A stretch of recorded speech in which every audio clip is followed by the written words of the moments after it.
Welcome back, everybody. I hope that you, like me, have ventured out a bit to enjoy some of the beautiful sunshine that we're getting. I know the plants sure seem to be happy.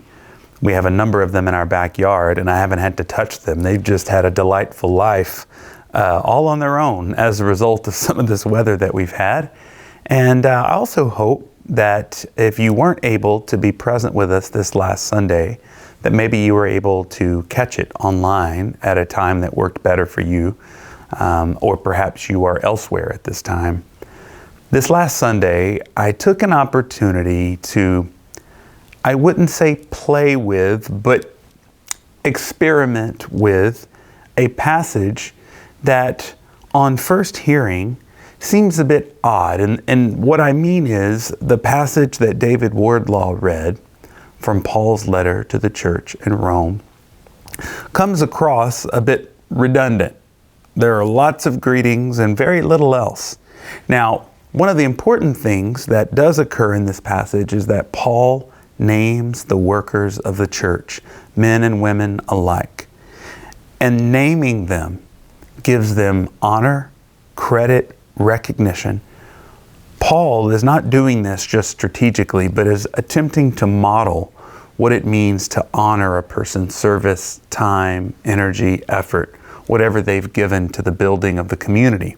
And so these greetings that are extended to all the workers of the church are a way of exercising both gratitude and hospitality. And that was pretty much the theme of my reflection.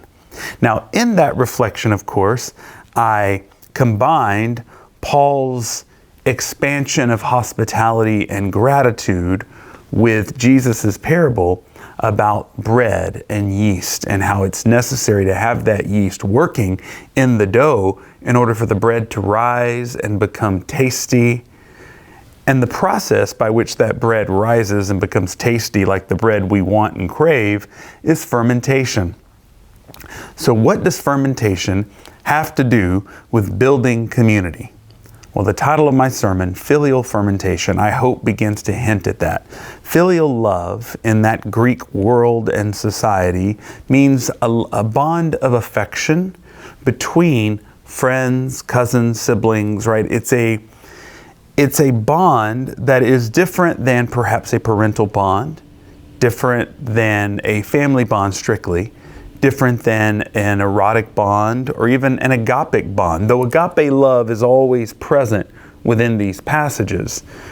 But this notion of filial fermentation, I thought, tries to capture the essence of the gospel or the good news, which is that all are welcomed. Precisely those who have been left out of previous attempts at building community because they were contaminated, did not possess property, were not the gender that was afforded privilege and power. There are countless reasons, criteria that were adopted in that time and place to keep people out of, well, let us call it an ecclesia. But Paul goes to great lengths to talk about how everyone that has been left out before is no longer going to be left out. And that is why it is so important to extend greetings. Now, the two terms that I had a little bit of fun with was antibiotic and probiotic. Now, anybody that's gone to the store or been told that in order to help their gut health, they need to start taking acidophilus or eat yogurt or sauerkraut or, something of that nature, right? We've all probably heard that at one time or another. And I think there's science. It's true. I've certainly received benefits from that.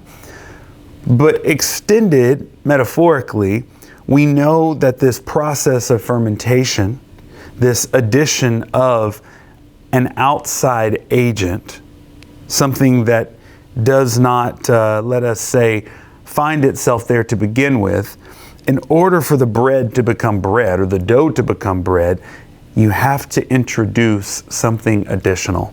And therein lies, I think, the key and the difficulty in building community. In order to produce fermentation and thereby generate those probiotic or pro-life forces, we have to bring in that which was not always there. Now you can imagine already here at church, we welcome all people, or at least we say we do.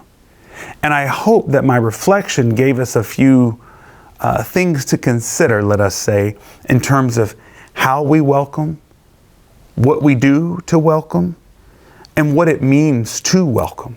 We cannot grow and become the church if we are satisfied with being a constrained, somewhat homogeneous grouping of persons who have been educated similarly, think similarly, prefer similar kinds of music, on and on and on. That will not get us to the place we need to be as church, nor will it get the world to where it needs to be.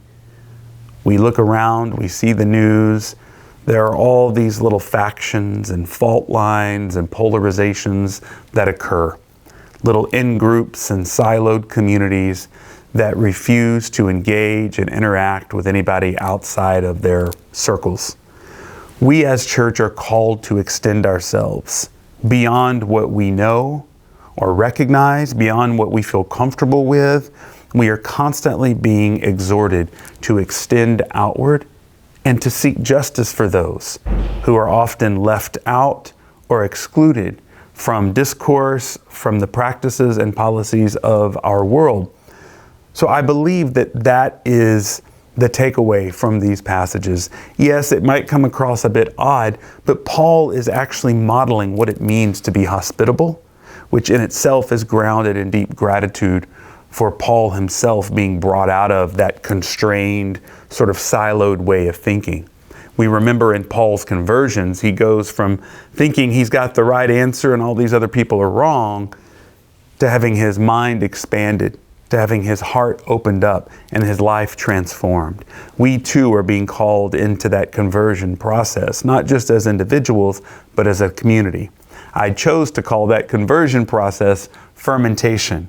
You can also think of composting in that way. Something is happening and being cooked up because we've put in so many elements, so many additional elements than what we were 30, 40, 50 years ago. And because of that, there's something great being baked up that is rising, that is coming to the surface. We can't predict it, control it, or even completely manage it. But we trust that by living out this radical hospitality, this extravagant welcome, good things will come because they have, and we trust that they will continue to come. Thanks for joining me today. I look forward to seeing you on Sunday. And if not on Sunday, pop by for the postscript if you have to catch it at another time. And glad to be back with you.